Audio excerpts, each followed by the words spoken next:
China, often dubbed the most complex and multifaceted nation on Earth, holds a reputation that is as controversial as it is fascinating. It is frequently referred to as the most sinful country, a phrase that hints at the deep and sometimes troubling facets of its history and society. Yet beyond these stark labels lies a country of astonishing diversity, resilient culture, and extraordinary scale, an entire world within a single landmass. Living in China, or simply observing it from afar, reveals a reality that can be both bewildering and awe-inspiring, a landscape where ancient traditions and cutting-edge modernity coexist in a constant dance. To truly understand China is a challenge that could take a lifetime or even many lifetimes because its vastness surpasses common comprehension.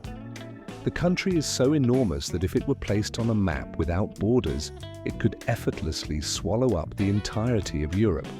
Covering an area of approximately 9,600,000 square kilometers, China ranks as the third largest nation in the world, coming just behind Russia and Canada. Traveling from its eastern coast, where bustling metropolises like Shanghai and Beijing lie, to its remote western borders across the rugged terrains and deserts, is a journey that stretches over 5,000 kilometers. A distance greater than the route from New York City to Los Angeles or even the plains of Kansas. This immense territory allows China to share borders with 14 different countries, more than any other nation on the planet, creating a complex web of geopolitical relationships and cultural exchanges. When you compare China to other global giants, many are surprised to learn that its landmass is nearly equal to that of the United States. However, due to the peculiarity of its geography and development patterns, China's vast size manifests in a landscape of striking contrasts and diverse environments. The northern regions boast the towering, snow-capped peaks of the Himalayas, home to the legendary Mount Everest, the highest point on Earth. Moving southward, one encounters the stark, arid deserts of Xinjiang, where the sun beats down relentlessly, and the lush, terraced rice fields of Guizhou province, which cascade down mountainsides in intricate patterns of green. On the tropical island of Hainan, the climate is warm and inviting year-round, with dense forests and pristine beaches. Not far from these lush environments lies the Turpan Depression, a remarkable natural phenomenon that plunges over 150 meters below sea level, creating a stark contrast to the snow-capped peaks of the Himalayas. This geographical diversity directly influences the climate across China's vast expanse. Winters in the north can be brutally cold, with temperatures plummeting to -20 degrees Celsius, bringing snow and ice that transform the landscape into a winter wonderland. Conversely, in the southern regions, the climate remains mild and inviting throughout the year, akin to the warm subtropical atmosphere of Florida. Such climate variability means that living conditions, agricultural practices, and even cultural customs can differ dramatically from one region to another within the same country. China's population is another aspect that underscores its colossal scale. With nearly 1,400,000,000 inhabitants, it is the most populous country in the world, housing approximately 18% of the entire human population. To put that into perspective, every fifth person on Earth is Chinese. This staggering demographic fact influences every facet of life, from urban development and economic activity to cultural traditions and social norms. The population is composed of 56 officially recognized ethnic groups, each with its own unique language, customs, and traditions. The Han ethnicity constitutes the overwhelming majority, making up more than 91% of the population. The remaining minority groups include Tibetans, nestled in the mountainous regions, Hui Muslims living primarily in the northwest, and the Manchus, who historically played a significant role in Chinese history and now reside mainly in the northeast. The official language of China is Putonghua, also known as Standard Chinese, which is spoken by over 1 billion people and serves as a unifying linguistic force. Despite this standardization, the linguistic landscape is anything but uniform.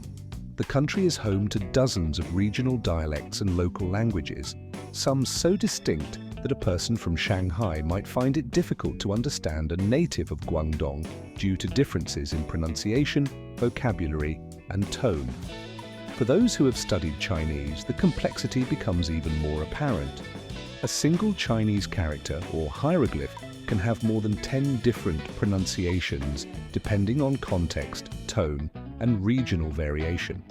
For instance, the word ma can mean mother, horse, or scold, all depending on the intonation used when speaking.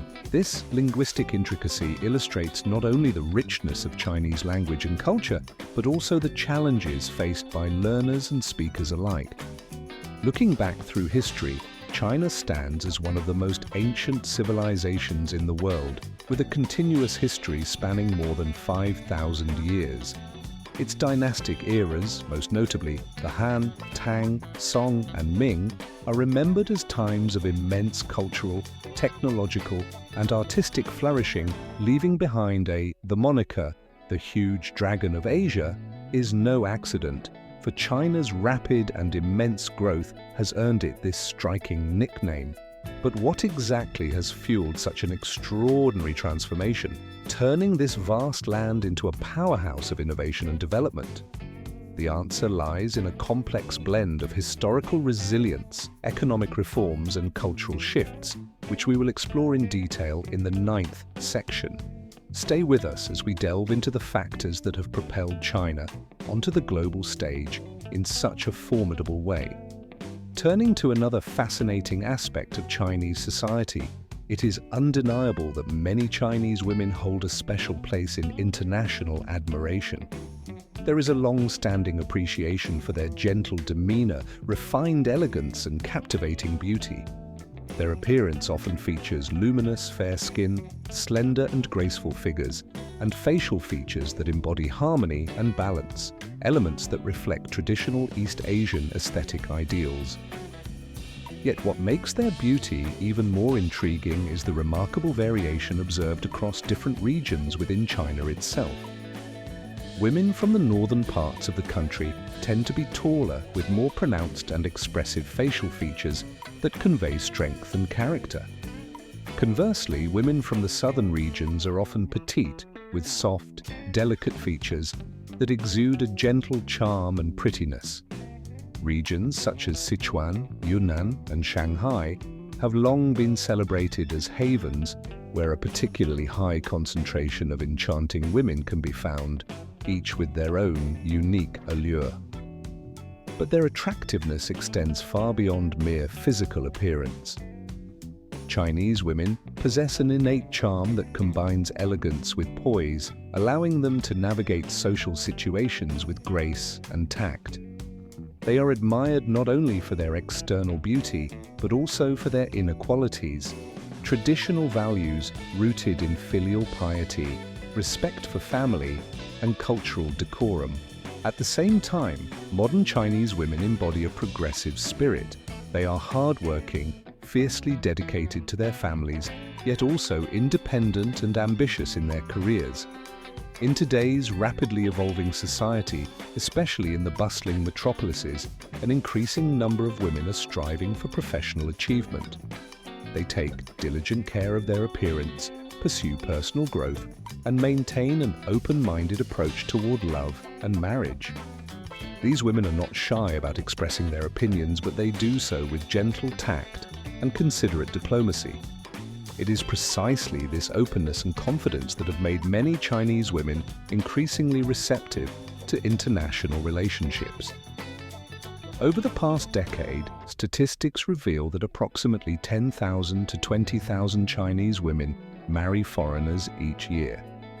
If you are interested in the idea of meeting and perhaps marrying a beautiful Chinese woman, leave a comment with the number 4. We will then share with you the secret, an almost little-known truth that can help you win her heart, a secret rarely discussed openly. Moving on to a distinctly different topic, China's reputation for producing astonishingly inexpensive luxury and everyday goods is well known. you can often find an iPhone, a pair of Nike sneakers, or even a luxury Louis Vuitton bag at a fraction of their retail prices, sometimes so low that it seems almost unbelievable. Cities such as Shenzhen and Yiwu have become infamous as hubs for counterfeit merchandise, drawing both curious shoppers and dubious traders alike. Yiwu, in particular, has earned the nickname as the world's largest counterfeit supermarket, a sprawling marketplace where countless copies of branded products are available. Here, you can browse through rows of imitation clothes, handbags, watches, phones, and even complex electronic components, all crafted to mimic the originals with startling accuracy. Remarkably, some retail zones specialize exclusively in selling high-quality Class A counterfeits. These copies are so meticulously made that even experienced experts often need to examine them closely to distinguish the fake from the genuine article. Major international brands and renowned technology companies such as Apple, Adidas, Gucci, and Chanel are frequent targets of these counterfeit operations, which often produce convincing imitations that flood the market. The amusing side of this trend is the proliferation of humorous knockoffs with playful variations on the brand names, such as Miang for Nike, Abibas for Adidas, Dolls for Dior, Banana Channel for Chanel, and others. However, China's enthusiasm for imitation does not stop at consumer goods. The country has ambitiously extended its creative efforts into reproducing famous landmarks around the world. Entire replicas of iconic structures like the Eiffel Tower, the Statue of Liberty, the canals of Venice, London Bridge, and even the picturesque Austrian village of Hallstatt have been built within Chinese territory. These replicas serve various purposes, from tourist attractions and amusement parks to symbols of technological skill and cultural mimicry, demonstrating China's unique approach to blending imitation with innovation.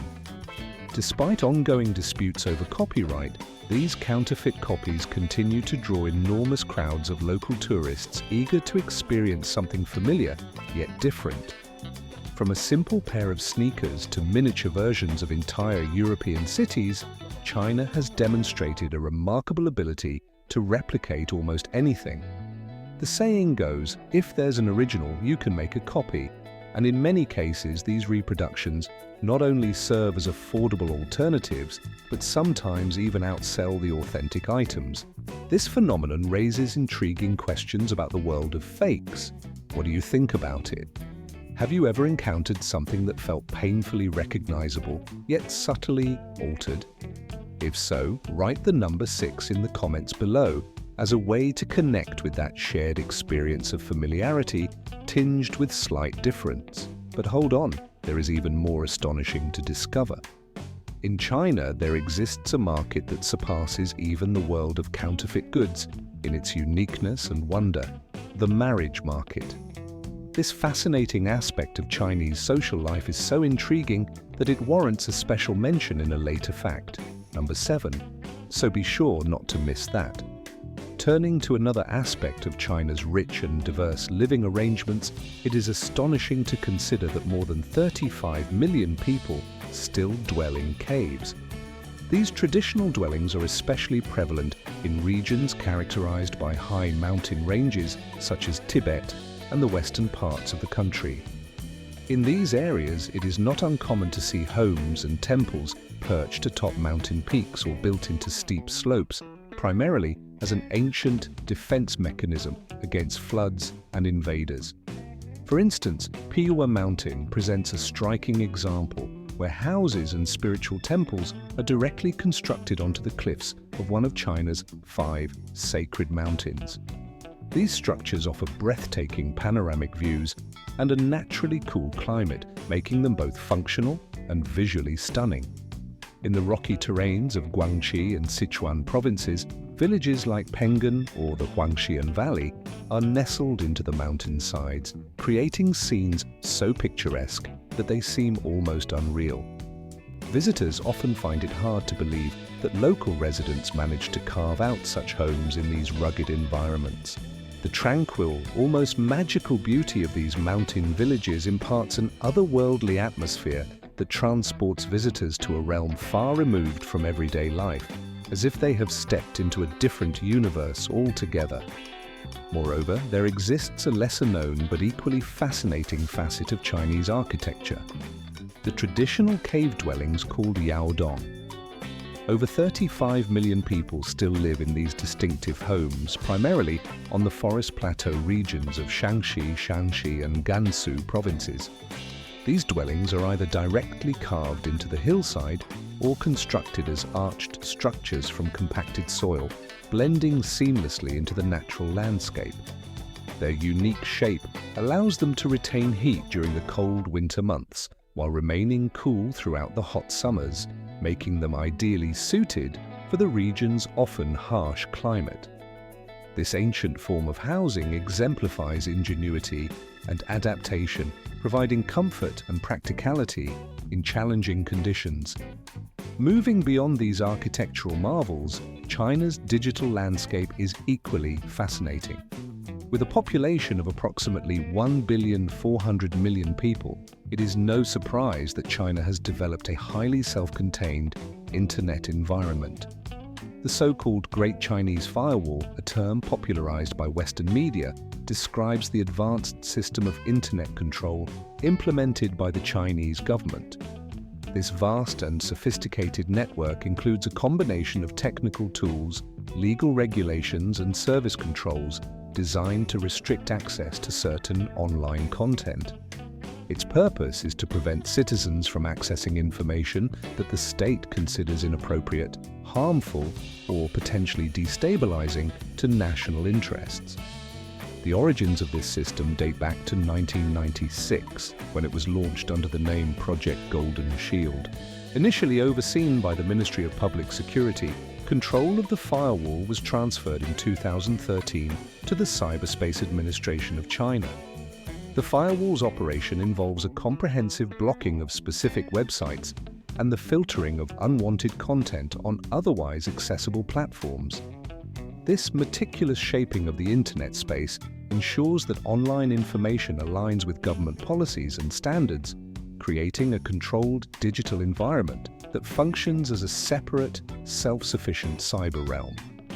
As a consequence of strict government controls and censorship, the vast majority of Chinese citizens find themselves limited to using only domestic digital services, since access to international platforms is effectively blocked. Since 2009, major international social media giants such as Facebook and YouTube have been inaccessible within China's borders, their websites and apps blocked by government decree. Similarly, Google, which once dominated the global search engine market, faced the same fate during that same year, forcing users to turn elsewhere for their online needs. While companies like Amazon do operate within China, they encounter stiff competition from a multitude of government-owned and domestically developed platforms that have captured the local market. Given this landscape, what do Chinese people turn to when they want to communicate, browse, or shop online? The answer lies in the remarkable rise of WeChat, China's leading super app that consolidates a wide array of functions into a single, seamless interface. This app is more than just a messaging platform. It is an all-encompassing digital ecosystem that connects social media, electronic wallet services, appointment scheduling, online shopping, tax payments, and much more. Losing one's wallet might be inconvenient, but in China, losing access to WeChat as the core component of WeChat is often likened to losing one's entire life. This app has become so deeply embedded in daily life that it is regarded as indispensable. It serves as the most popular open social network in the country, a digital space that resembles a hybrid of Twitter and Instagram in its multifaceted nature. Here, celebrities, government agencies, and millions of ordinary citizens converge, sharing updates, news, and personal moments. The importance of WeChat cannot be overstated. It acts as a digital hub that influences everything from social interactions to official communications. Beyond social networking, a dominant search engine called Baidu has emerged as the primary alternative to Google, effectively replacing the American giant within China's borders. Baidu offers much more than just search capabilities. It has expanded into cloud services, mapping, artificial intelligence, and even driverless car technologies. In fact, Baidu is often seen as Google's main domestic competitor, pushing innovation and capturing a significant share of the Chinese tech market.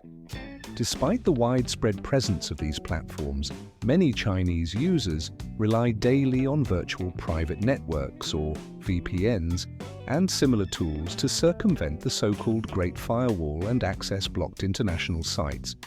It is estimated that tens of millions, possibly hundreds of millions, of Chinese citizens employ such tools to bypass censorship every day.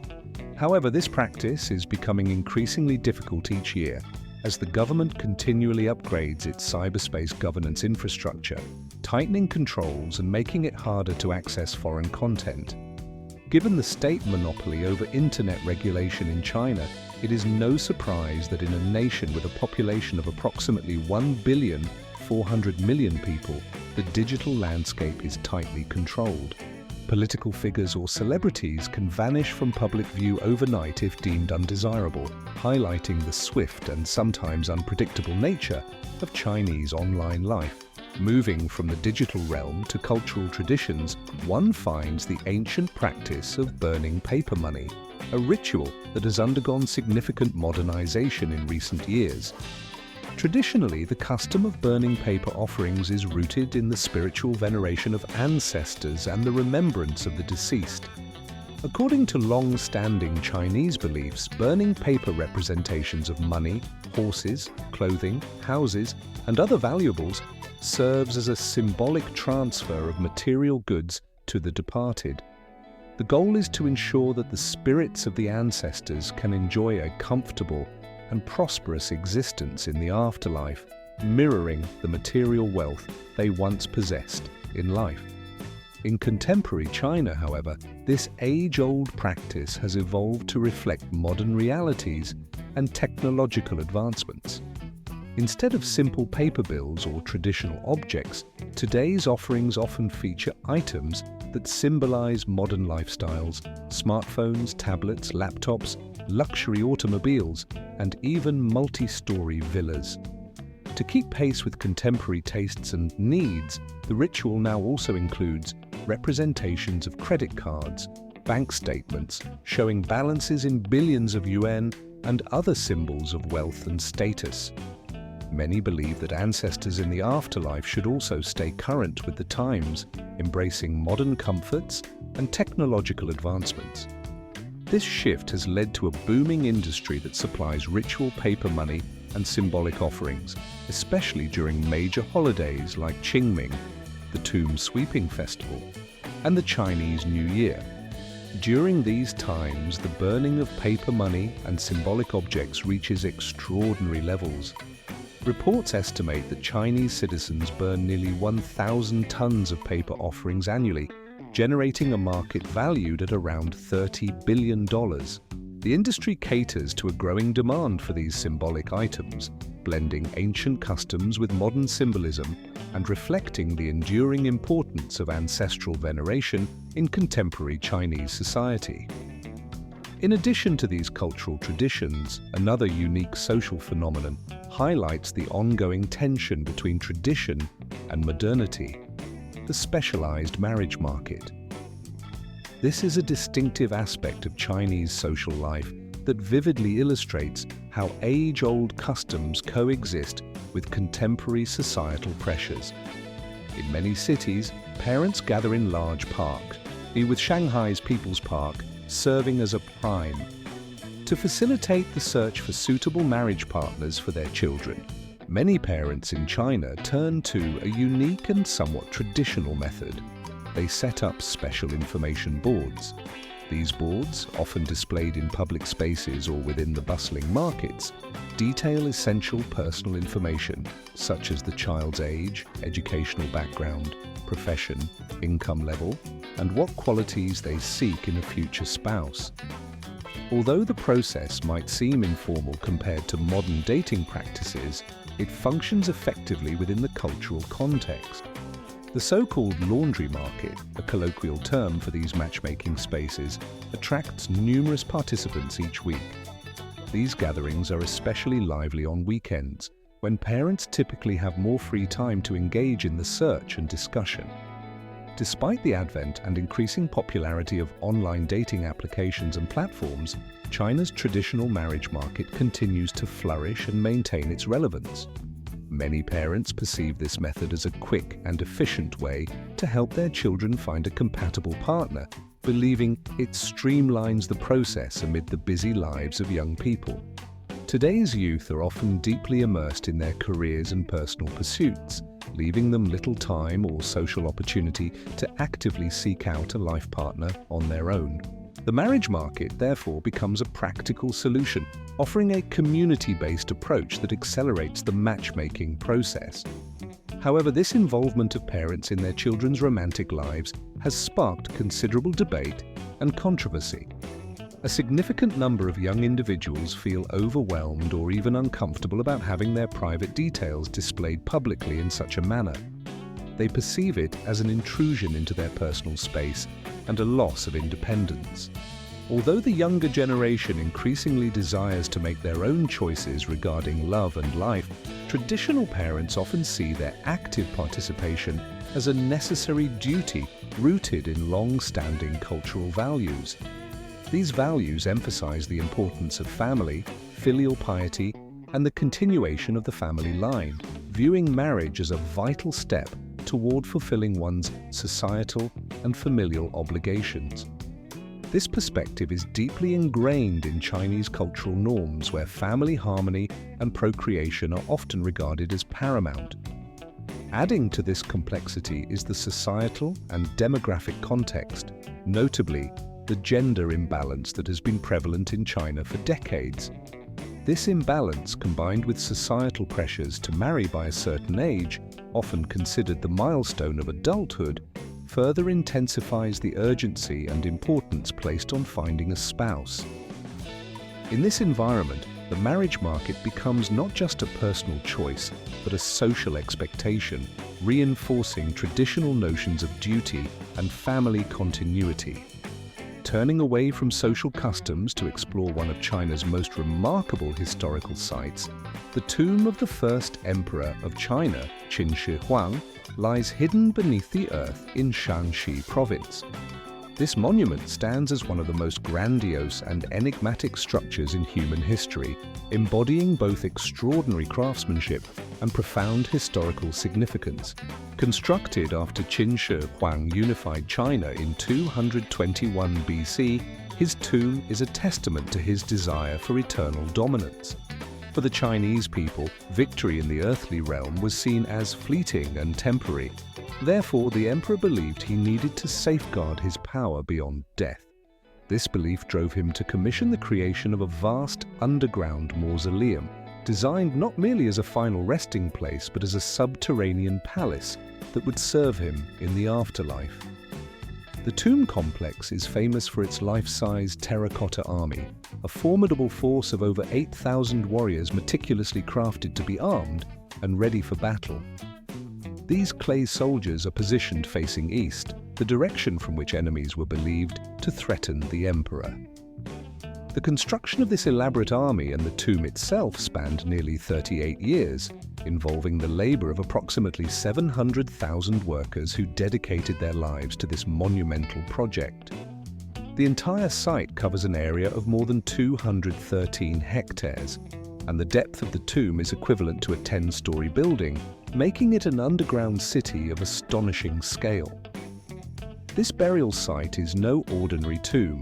It is a carefully designed underground palace that seeks to recreate the world of the living beneath the Earth's surface. Inside, engineers installed complex security measures, including self-propelled crossbow traps intended to deter potential intruders. The level of mercury found within the tomb is said to be about 280 times the legal limit, a deliberate attempt to produce a shimmering, water-like effect and perhaps to serve as a protective barrier. Some historical sources suggest that the tomb was illuminated by lamps fueled by fish oil, and there are legends of the so-called mermaid lamps, which purportedly burned perpetually, though such stories remain unconfirmed by modern science. Recognized globally for its exceptional historical, cultural, and artistic significance, the tomb of Qin Shi Huang has been designated as a UNESCO World Heritage Site. Its preservation and ongoing study continue to attract millions of visitors each year, estimated between 1,800,000 and 2 million, who come to marvel at the site's grandeur and to learn about China's first imperial dynasty. The influx of tourists provides significant economic benefits to the surrounding region, contributing to local development and cultural exchange.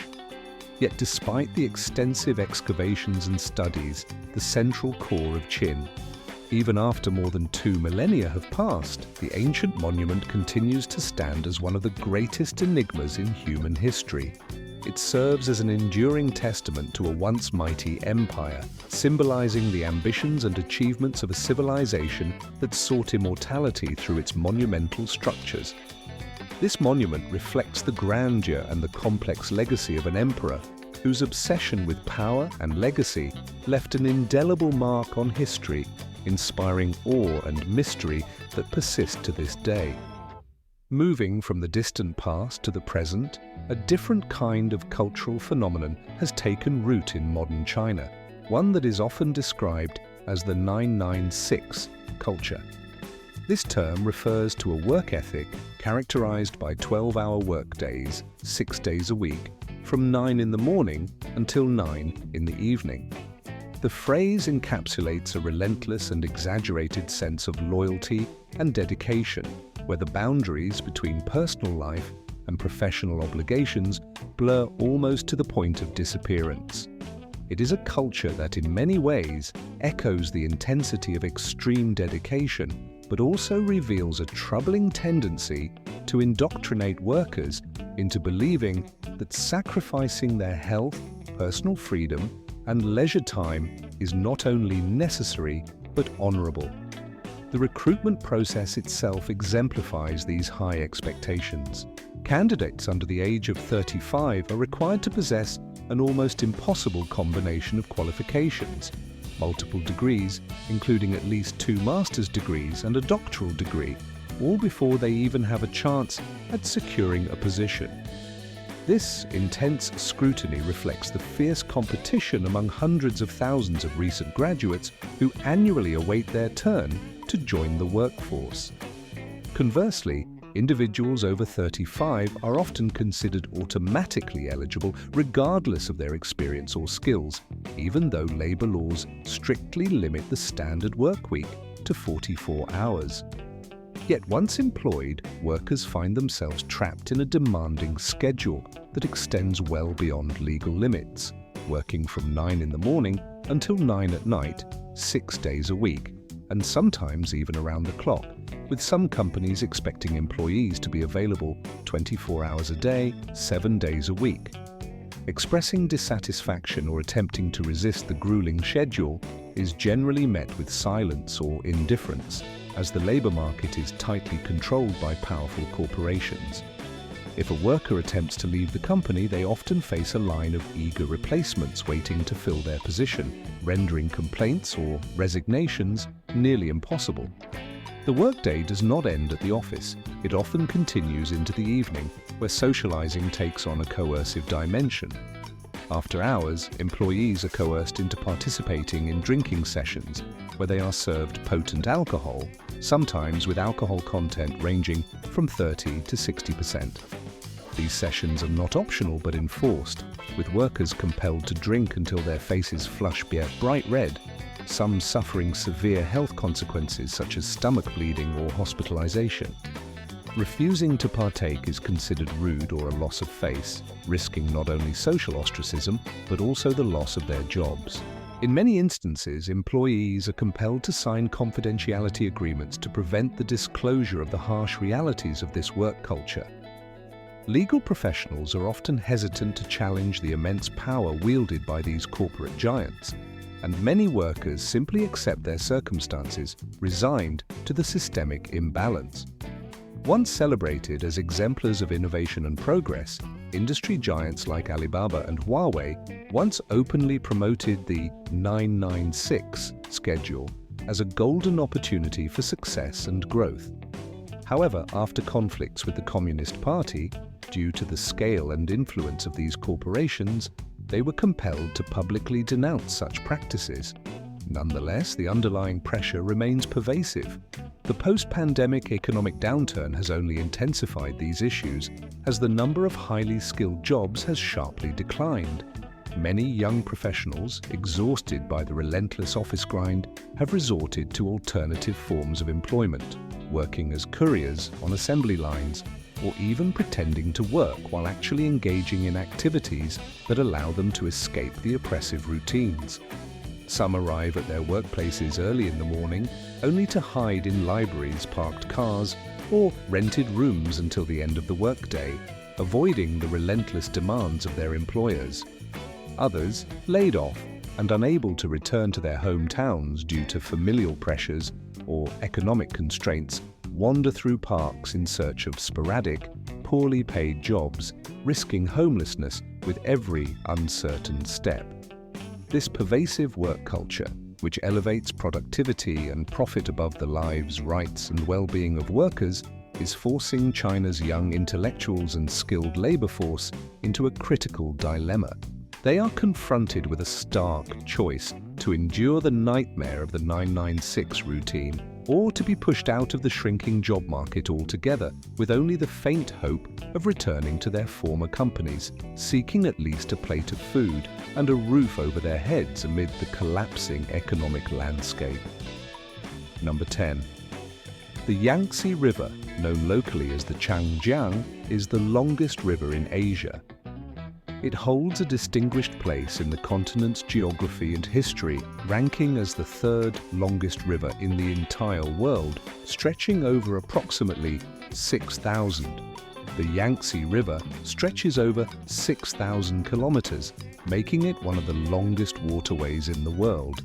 Yet, beyond its impressive length, the Yangtze is more than just a river. It is a vital artery of China's cultural heritage, economic vitality, and social life. It embodies a rich history and serves as a lifeline for millions, symbolizing the very essence of Chinese civilization. The river's vast basin encompasses an area exceeding 1,800,000 square kilometers, which accounts for more than 18% of China's entire territory.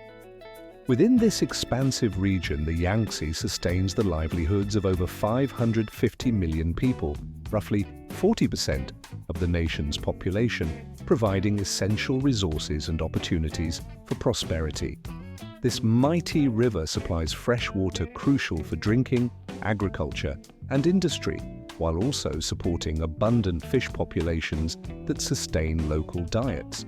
Its waters irrigate countless fields, enabling the cultivation of rice, wheat, and other crops vital to China's food security. Moreover, the Yangtze acts as a major transportation corridor, facilitating the movement of goods and people between different regions. Major cities such as Wuhan and Shanghai owe much of their growth and development to the river's strategic importance, as it connects inland areas with coastal ports, fostering trade and economic expansion. However, decades of intensive human activity, particularly agriculture and industry, have taken a toll on the river's health. Pollution has become a serious concern as the waters are increasingly contaminated with sewage, heavy metals, and industrial waste. The scale of this contamination reached alarming levels in the year 2016, when data revealed that the Yangtze was responsible for nearly half of China's total wastewater discharge, 43%, while accounting for 60% of the country's heavy metal pollution. This environmental degradation threatens the very resources that sustain millions of people, especially the safety of drinking water supplies. The impact extends beyond pollution. The destruction of natural ecosystems along the river has led to a dramatic decline in fish populations. Once, In 1954, the Yangtze's fisheries yielded approximately 450,000 tons of fish annually, supporting local economies and diets. Today, that number has plummeted to below 100,000 tons, reflecting the devastating effects of habitat loss, overfishing, and pollution. Recognizing the urgency of the situation, conservationists and environmentalists have enforced long-term fishing bans, aiming to allow the river's ecosystems to recover and restore its biodiversity. Amid these challenges, large-scale infrastructure projects have sparked controversy. The most notable among them is the Three Gorges Dam, one of the world's largest hydroelectric power stations. It generates an astonishing 22,500 megawatts of electricity, significantly contributing to China's energy needs and reducing reliance on fossil fuels. Nonetheless, this massive engineering feat has come with significant social and environmental costs. Over 1 million people have been displaced from their homes, their lives uprooted as the landscape was transformed. Natural scenery and ecosystems were irrevocably altered, and concerns about increased risks of landslides and earthquakes have persisted. Adding to these difficulties, climate change has intensified the river's plight. The region now experiences more frequent and severe droughts, floods, and unpredictable weather patterns. These extreme events threaten to further destabilize the delicate balance of the Yangtze's environment and economy. In response, the Chinese government has launched numerous initiatives aimed at safeguarding the river's future. These programs seek to harmonize economic development with ecological preservation, recognizing that the health of the Yangtze is intrinsically linked to the well-being of the entire nation. The Yangtze is not just a natural resource, it is a profound symbol of China's cultural and historical identity. Its waters have witnessed the rise and fall of dynasties, the growth of cities, and the unfolding of countless stories that define Chinese civilization. Protecting and restoring the river is crucial, not only for the millions of people whose livelihoods depend on it, but also for ensuring the long-term sustainability and prosperity of China as a whole. China's history of invention is legendary, marked by innovations that have profoundly influenced human progress and civilization across the globe. Among these, 4 inventions stand out as the most revolutionary and enduring, each born from Chinese ingenuity and each altering the course of history in ways that continue to resonate today. These are the compass, gunpowder, paper, and the technology of printing books. The origins of the compass can be traced back to China as early as the Warring States period, roughly the 2nd century BC. Chinese scholars discovered the magnetic properties of magnetite, a naturally occurring mineral, and harnessed this knowledge to create the first compass. Initially, this device was used for divination, guiding spiritual and philosophical practices. Over time, it was adapted for navigation, transforming seafaring and exploration. The compass's influence was profound, enabling Chinese merchants and explorers to venture further afield, expand trade routes, and develop the legendary Silk Road. This navigational tool opened up new horizons, connecting China with distant lands. In ancient times, the Chinese civilization relied on materials such as bamboo tablets, delicate sheets of silk, and even the shells of tortoises to record their thoughts, laws, and stories. These mediums, though innovative for their era, were often costly and challenging to preserve over time, making the storage and transmission of written knowledge a complex endeavor.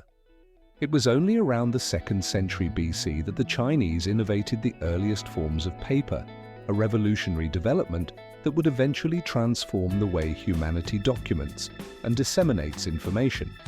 However, these early paper forms were still limited in quality, with issues related to durability and manufacturing consistency. It was not until the year 105 AD, during the height of the Han dynasty, that a court eunuch named Kai Lun made significant improvements to the paper-making process. His innovations enhanced the paper's texture, strength, and usability, making production more efficient and accessible to a broader segment of society. Interestingly, even the paper we use today for everyday purposes, including toilet paper, finds its origins in ancient Chinese innovations. The Chinese also pioneered the earliest methods of printing, starting with woodblock techniques. During the Tang dynasty from the 6th to the 10th century, woodcut printing flourished, allowing texts and images to be reproduced with relative ease and speed. This form of printing laid the foundation for the dissemination of literature, religious texts, and artwork across vast regions of China. In the 10th century, during the Northern Song dynasty, an extraordinary breakthrough was achieved when Bisheng developed movable type printing. This innovation allowed individual characters to be reused and rearranged, drastically reducing the time and effort required to produce multiple copies of texts. The advent of movable type revolutionized the production of books, making literature more accessible to the masses and facilitating the rapid spread of knowledge and ideas across the empire. Turning to one of the most iconic symbols of China's grandeur and historical significance, the Great Wall of China stands as an extraordinary testament to human ingenuity and resilience. This colossal structure is not merely an impressive feat of ancient engineering, but also a living emblem of the strength, endurance, and strategic foresight that characterized Chinese civilization over millennia. Extending over 21,000 kilometers, an astonishing length that encompasses a diverse array of terrains, the wall snakes through rugged mountains, sweeping deserts, and vast plains. Its majestic form resembles a mighty dragon coiling across the landscape, seemingly guarding the nation from northern invasions and external threats. The origins of the Great Wall trace back to the 2nd century BC during the reign of Emperor Qin Shi Huang, also known as Qin Shi Huang, who unified various walls built by different states into a single, formidable barrier. Over the centuries, successive dynasties, especially the Ming dynasty, expanded and reinforced the wall, adding new sections constructed from massive stones, bricks, and compacted earth, an incredible feat of craftsmanship that surpasses the imagination of its time. But the Great Wall was more than just a defensive fortification. It served as a vital artery for trade, cultural exchange, and spiritual connection among different peoples and regions. Today, the wall continues to captivate millions of visitors from around the world, standing as a UNESCO World Heritage Site since 1987. Among the many accessible and well-preserved sections, Badaling and Mutianyu are particularly popular, offering visitors a glimpse into history with visitor-friendly amenities. Entrance fees typically range from about 40 to 60 yuan, roughly $5.50 to $8, depending on the location and season, making it accessible for travelers from all walks of life. Visitors are advised to wear comfortable sneakers, as exploring the wall involves ascending steep, uneven steps that test one's endurance. The weather can change swiftly in this region, so packing appropriate clothing and rain gear is essential. As one walks along these ancient stones, they are not merely admiring the grandeur of nature or the skill of ancient craftsmen. They can also feel the resonant echoes of history, the whispers of countless generations who built, defended, and cherished this monumental structure. For those who love exploring historical sites, experiencing the breath of history infused in every stone, and dreaming of seeing one of the most renowned wonders of the world, the Great Wall of China is an unmissable destination. Its awe-inspiring presence is truly remarkable, inspiring wonder and reflection in all who visit. Beyond the enduring legacy of the Great Wall, there are other monumental structures, some now abandoned, that tell stories of ambition, grandeur, and sometimes unfulfilled dreams. These relics of bygone eras include vast, empty cities and sprawling complexes that once symbolized economic growth and development, but now stand deserted. Their construction cost billions of dollars, yet they have become silent witnesses to the rapid pace of modern urbanization and the unpredictable outcomes it can produce. These ghost towns serve as stark reminders of the immense ambitions that fueled their creation. visions of prosperity, modernity, and progress, often driven by economic policies and real estate bubbles. However, in many cases, these once bustling centers have been left to decay. Their empty streets and vacant buildings, skyscrapers, stand vacant, their glass facades reflecting an unsettling stillness, while the streets below are eerily deserted, devoid of the usual flow of cars and bustling activity. An oppressive silence hangs over these spaces, giving them the ghostly appearance of places frozen in time.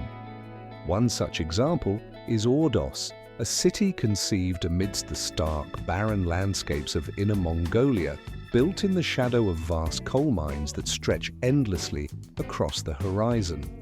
When this city was planned and constructed, it was anticipated that approximately 1 million people would eventually call it home. Yet, more than a decade later, the reality of Ordos paints a different picture altogether. Its population has stagnated at around 100,000 residents, far below initial expectations. Adding to the paradox, the majority of apartments, between 80 and 90%, are owned not by local families or newcomers seeking a fresh start, but by investors and speculators who purchased them purely with the hope of turning a profit. Meanwhile, genuine buyers, those who would actually inhabit these spaces, show minimal interest, leaving many units unoccupied and waiting for a future that does not seem to materialize. This phenomenon is not isolated to Ordos alone. Across China, there are approximately 65 million vacant apartments, a staggering number that could comfortably house the entire population of France. The root of this extensive emptiness lies in the widespread perception among Chinese citizens that real estate investment is one of the safest and most versatile ways to grow wealth. Given the restrictions on their ability to invest abroad freely, many see real estate as a reliable refuge, a tangible asset that guarantees security and potential profit. This belief has driven an immense demand for property, fueling a construction boom that has generated countless ghost towns and abandoned districts. Beyond individual cities, entire districts within major urban centers have fallen into disuse. Take Kunming, often called the Sunshine City for its pleasant climate. In recent years, this once thriving area was largely deserted, and in 2021, 15 high-rise towers were demolished after the developer ran out of funds, an emblem of economic overreach and mismanagement. Or consider Evergrande, a colossal real estate conglomerate burdened with a debt of $300 billion, which led to the closure of hundreds of stores, daycare centers, and even hospitals, leaving communities hollowed out and struggling to survive amidst the fallout. Another striking example is a miniature replica of Paris, known colloquially as a Duchamp. It features a scaled-down Eiffel Tower, the Arc de Triomphe, and charming streets reminiscent of a French village. Yet despite its picturesque appearance, it attracts only a handful of tourists from nearby Shanghai and has no permanent residents. Similarly, Yujia, often promoted as China's version of Manhattan, remains eerily quiet and abandoned, with shopping malls and cinemas like Yimax long shuttered and silent. Not far from Shanghai, Thames City stands as a facsimile of London, complete with red telephone booths, fish and chip shops, and traditional English pubs. However, it remains largely deserted. The reason is straightforward.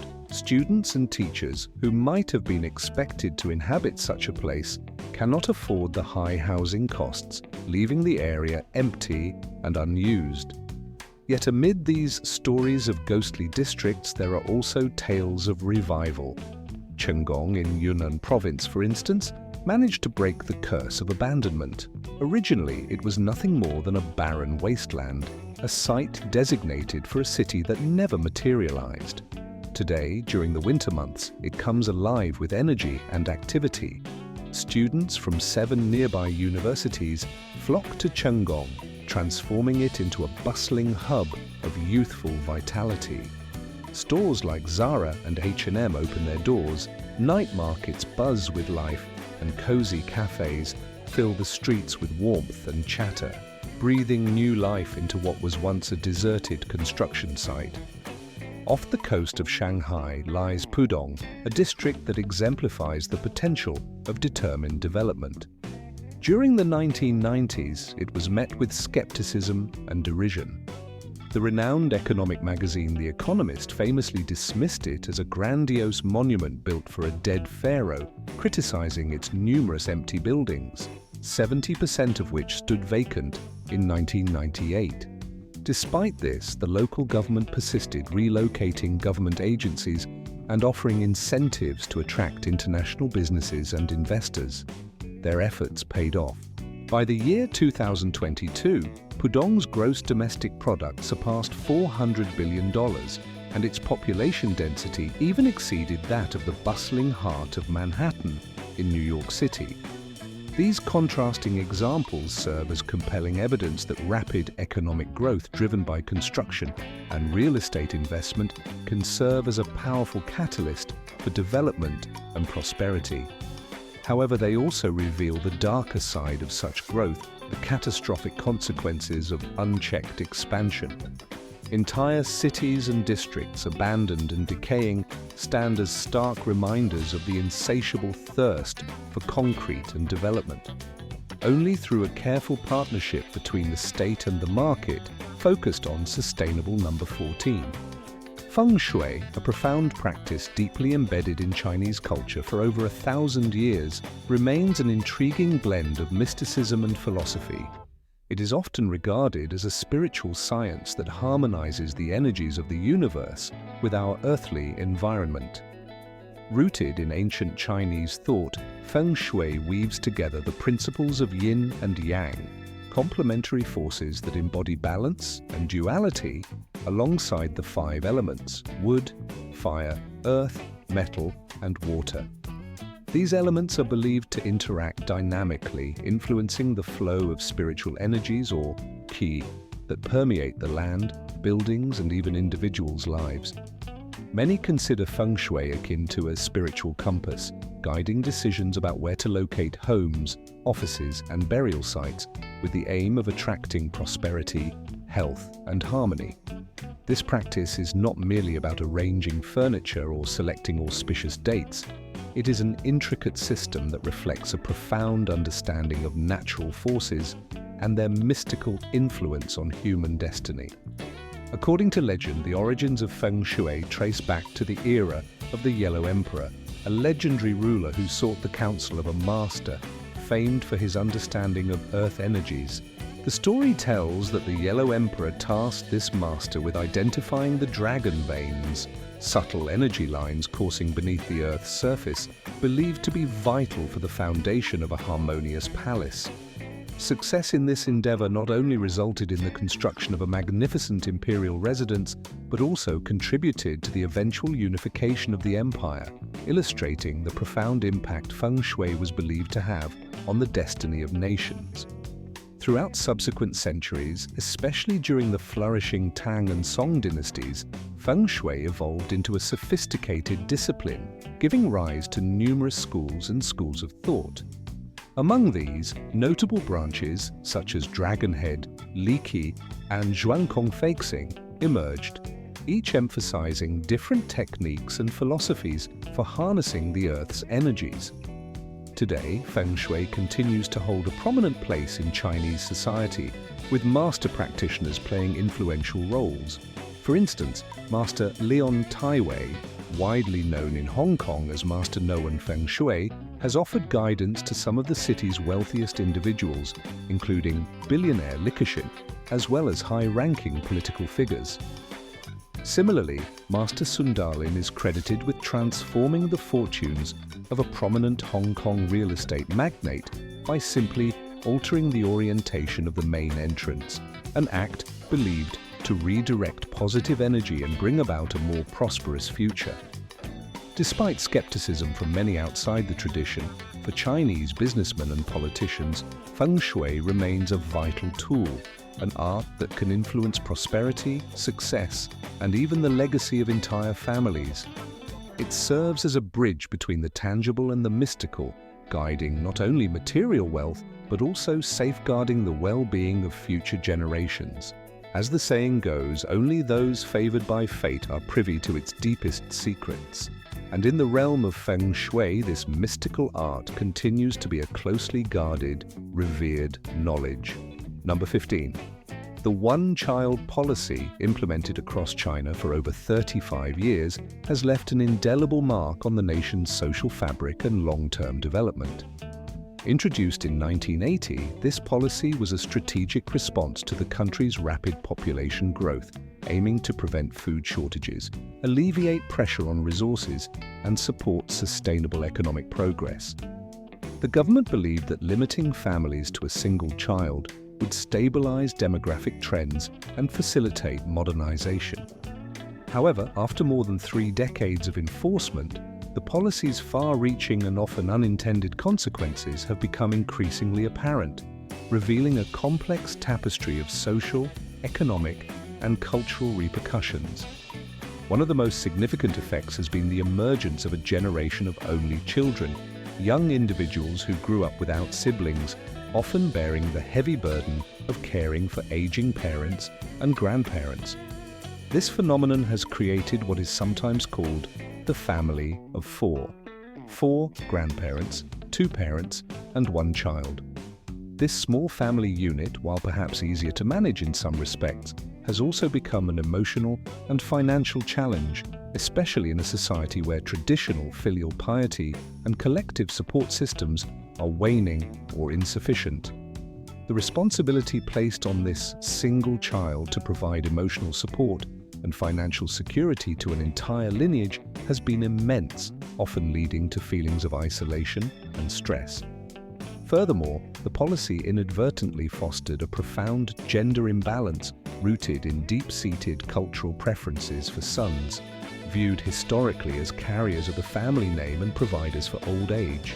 As a result, millions of families favored male offspring, leading to a significant surplus of males and a corresponding deficit of females.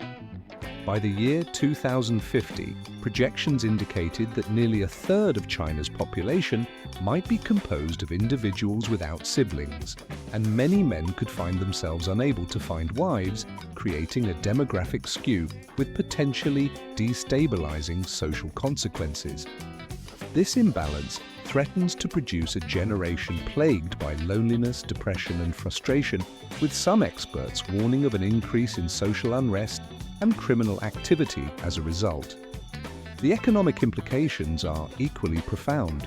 The one-child policy, initially introduced as a temporary emergency measure aimed at controlling the rapid escalation of China's population, was designed to serve a specific purpose during a critical period. At that time, the government believed that limiting families to a single child could help alleviate the immense pressure on resources, infrastructure, and social services, thereby stabilizing the country's demographic trajectory. However, what was once regarded as a necessary and strategic response has, over the years, evolved into a complex issue with profound and far-reaching consequences. Today, the long-term effects of this policy are becoming increasingly evident, and they present significant hurdles to China's aspirations for sustainable development in the future. The demographic shifts induced by decades of strict population control have led to an aging population, shrinking workforce, and changing family structures, all of which challenge the country's economic growth, social stability, and overall progress. The repercussions of these policies extend beyond mere numbers on a chart. They influence the very fabric of society and the nation's ability to maintain its development goals over the coming decades. I hope you found today's discussion engaging and informative. If you did, please remember to click the like button and subscribe to the channel so you won't miss any of our upcoming explorations into fascinating topics. Your support is invaluable, enabling us to continue producing insightful and compelling content that broadens understanding and sparks curiosity. Be sure to check out the next video that appears on the screen, as I am confident you will find it interesting and worth your time. Also, don't forget to leave a comment, sharing which country you would like us to explore next. Your suggestions help shape the content we create.